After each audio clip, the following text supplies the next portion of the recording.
মাঝে মাঝে সন্ধ্যায় মনে হয় একটু যদি ভাজা পোড়া খেতে পারতাম বেশ ভালো লাগতো, কিন্তু সবসময় তো বাইরের ভাজা পোড়া খাওয়া ঠিক না, আর ঘরে বানানোর শেষ টাইম থাকে না। তো বাসাতে এরকম একটা যদি নাস্তা বানিয়ে রাখা যায় তো যে কোনো সময় কিন্তু একটু খাওয়া যায়। তো এগুলো হচ্ছে সুজি আর গুঁড়ো দুধটা খুব সুন্দর করে ভেজে নিলাম। এখন দিয়ে দিচ্ছে এখানে খেজুরের গুড় দিয়ে এটা খুব সুন্দরভাবে একটু লবণ দিয়ে আর একটু এটা সুন্দর করে ভেজে নিতে হবে। একদম যখন একটু কষা কষা হয়ে আসবে তখন এটা নামিয়ে ফেলতে হবে, আর এটা প্লেটে নিয়ে গরম গরম একদম হাতে করে এটা একটু মিক্স করতে হবে। তারপর এটা হয়ে গেল। ফার্স্টে আমি কয়েকটা চপ আকার করে নিব, তার জন্য এখানে আমি সুন্দরভাবে গোল করে দিলাম। এখন এটা গরম তেলে ভেজে নেবো একদম মচমচা করে।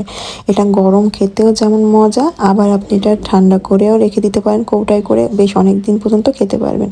একদম টোস্টের মতো লাগবে, একদম একদম ড্রাই একটা ফুড হয়ে গেল খাওয়ার, ঠিক আছে। তো এই যে এটা সুন্দর করে একটু ফুলে ওঠার পর দেখতে কত সুন্দর লাগছে। তো ব্যাস আমি এরকমভাবে কয়েকটা করে নিলাম। এখন করে নেবো একদম ছোট ছোট রোল আকৃতি করে একদম গরম তেলে এগুলো ভাজতে দেবো। সারাদিন মুখে রাখার মতন বা যখন ইচ্ছা তখন খাওয়ার মতন একটা ড্রাই নাস্তা হয়ে গেল। এটা ইচ্ছে হলে আপনার কৌটায় করে সুন্দরভাবে প্রায় 2-3 দিন মতো রাখা যাবে, রেখে খুব মচমচা থাকবে। এমন কৌটায় রাখলে খেতে কিন্তু বেশ ভালো লাগবে। তো এই যেটা হয়ে গেল একদম খুবই মজা ছিল।